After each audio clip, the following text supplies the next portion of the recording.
Всем привет, это Джорджо из Милана. Канал «Погони за стадион». Мы встречаем автобус Интера перед матчем Интер-Барселона в 1-2 Лиги Чемпионов 2024-2025. Как вы видите, уже огонь. Поехали!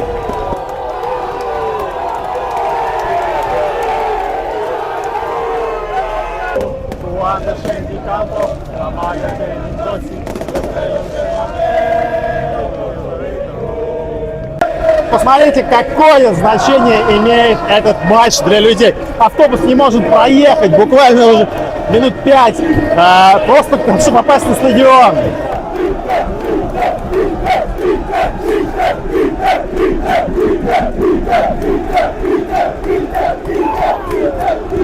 Пока стоим в очереди, можно чуть-чуть истории, потому что я никогда не успел рассказывать про стадион Джузеппе Меацци. Именно так стадион называется, у меня даже есть целая статья на спорте о названии этого стадиона. На самом деле и Джузеппе Меацци, и Сан-Сиро одинаково равны, и Интер, и Милан используют название, оба клуба используют название, в том числе и Федерации футбола Италии и так далее. Но вообще официальное название с 1980 года это стадион Джузеппе Меацци в честь футболиста, экс-футболиста Интера, легенды Интера, и за Милан Джузеппе Меацци тоже играл. Вижу, что человек в футболке Барселоны, Стюарт ему сказал эту футболку прикрыть, потому что он проходит на Курва-Норд, получается. Интересная ситуация. Я всегда напоминаю, что в Италии на футболе нужен ID, обязательно его проверяют, а при входе сверяют с вашим билетом. Не пытайтесь лучше приходить по билетам с чужим именем, потому что это нельзя. Так, прошли контроль, все нормально, естественно, потому что билет у меня официально купленный. Билет у меня на 353 сектор, стоил 130 евро, это третий ярус Курва-Норд, фанатской трибуны Интера. И вот по этой колонне сейчас я буду подниматься вверх, знаменитая колонна стадиона Джузеппе Меацци. Примерно 6-7 минут, в зависимости от того, как быстро вы идете, занимает подъем на третий ярус стадиона Милан. Кстати, пока я поднимаюсь по колонне стадиона Меацци, нельзя не вспомнить, что было в Барселоне неделю назад. И было это, конечно, очень круто.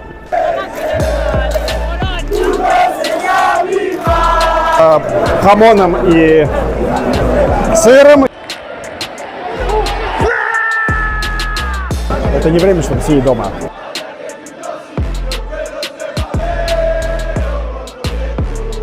Ну и зафинализирую, что после той истории с билетом, который записан в ролике, приходите, смотрите про выезд в Барселону за Интер.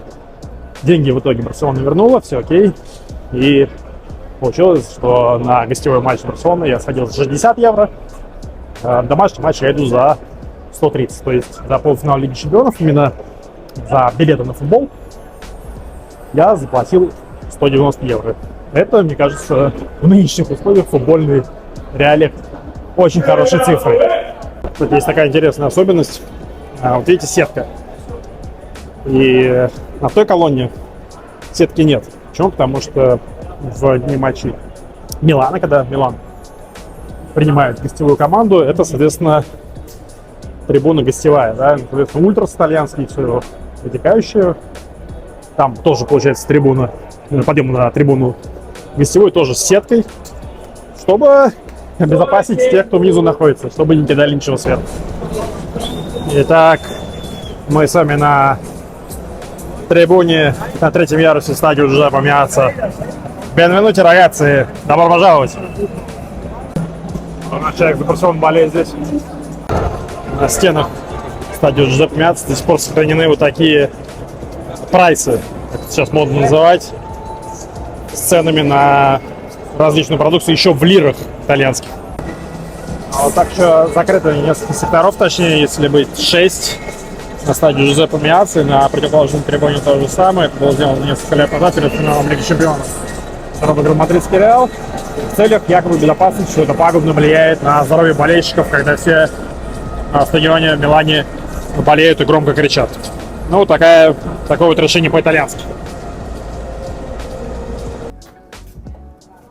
Одно из главных отличий посещения футбола в Испании и в Италии — это то, что в Испании безалкогольное пиво на стадионах. В Италии везде пиво алкогольное.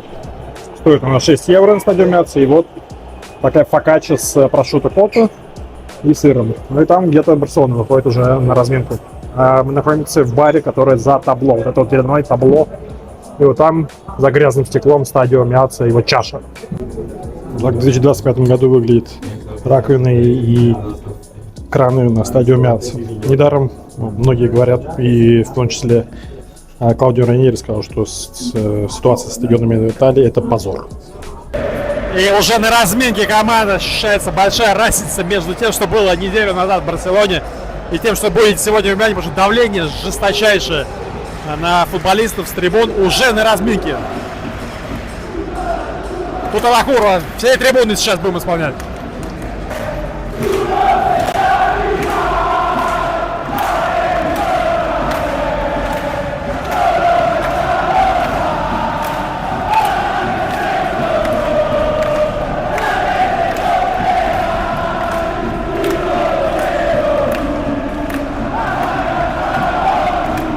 Персональный заряд Ханана Чалханаглу.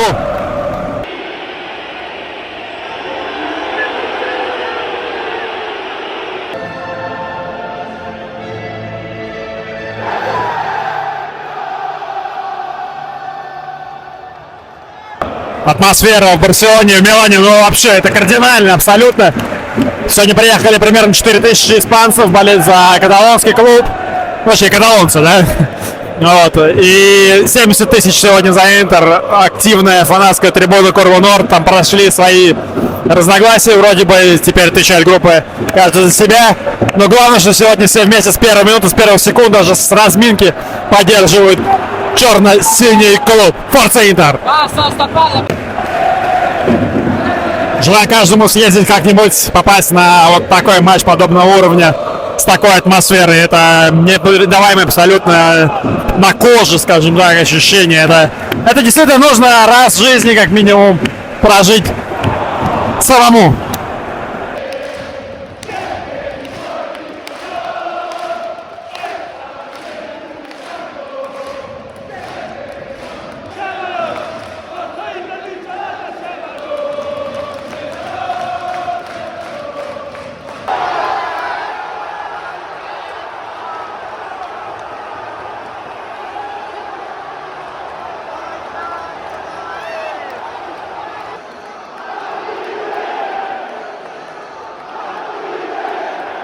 Интер открывает счет по второму матчу противостояния с Барселоной, и трибуну давят.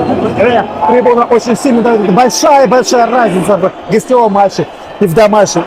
И чуть-чуть Барселона не забил, но все, подходит. Лаутеро Мартинес получил травму в матче в Барселоне в первом Барселоне. И смог восстановиться буквально за 6 дней. Я не знаю, получится ли он играть или нет в таком формате, в таком ритме, но тем не менее. Он смог восстановиться, это очень круто. Заряд, в котором есть слова, я обещал тебе детство, отправляется в 2 мили.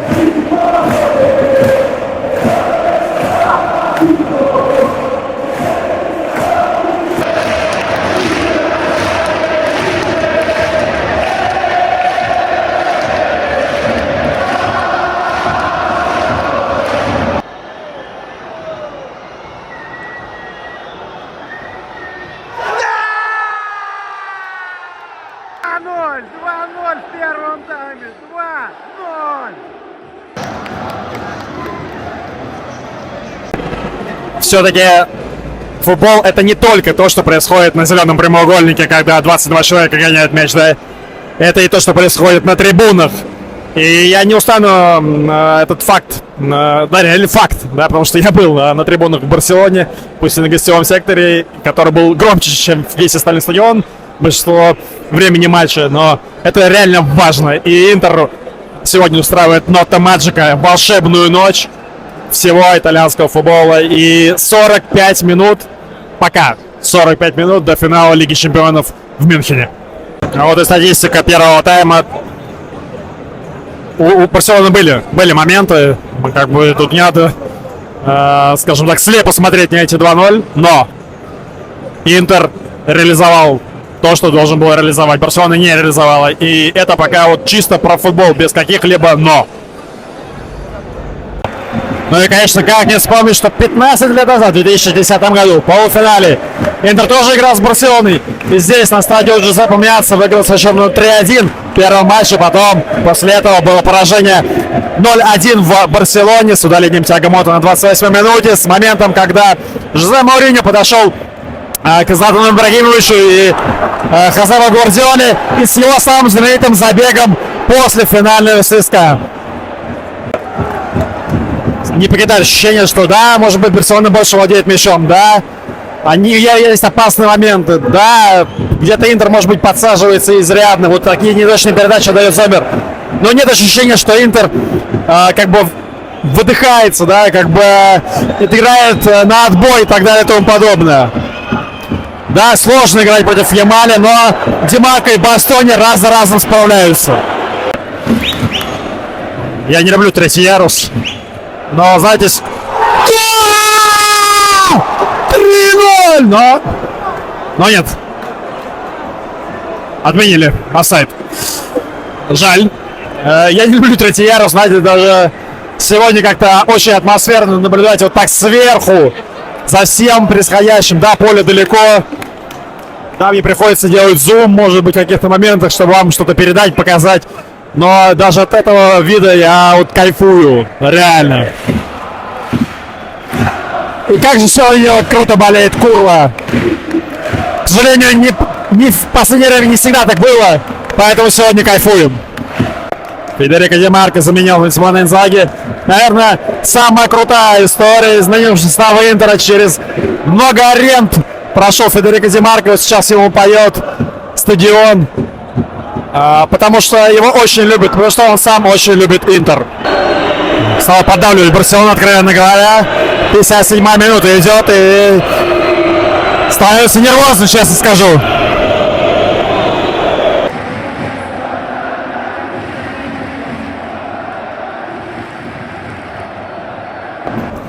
Так получилось, что однажды я был на выезде Барселоны, так можно выразиться, на матче Валенсия. Барселона на Местале.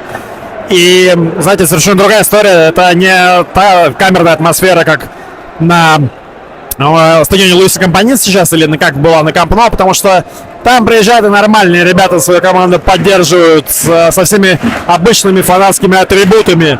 Но проблема в том, что на домашнем стадионе, к сожалению, они все практически забанены уже давно. Ну, тут сложно что-то сказать, потому что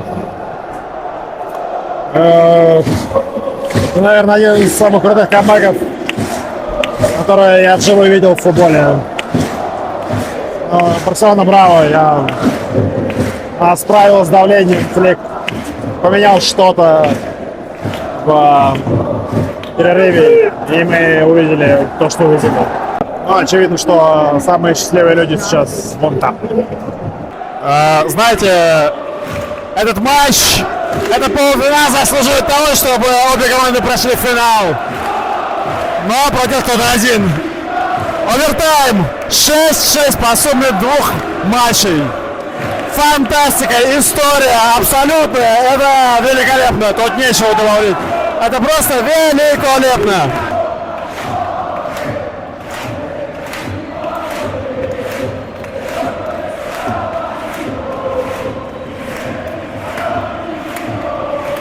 Но Маджика не хочет закончиться.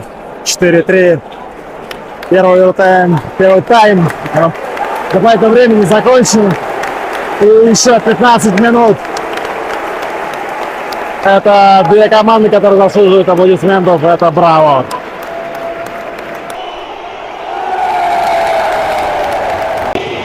Давление трибун на Барселону какое, а? В Барселоне было совсем не так.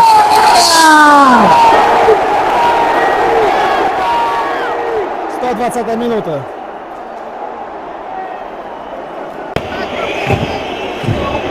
Еще 2 минуты добавили. Еще 2 минуты играть.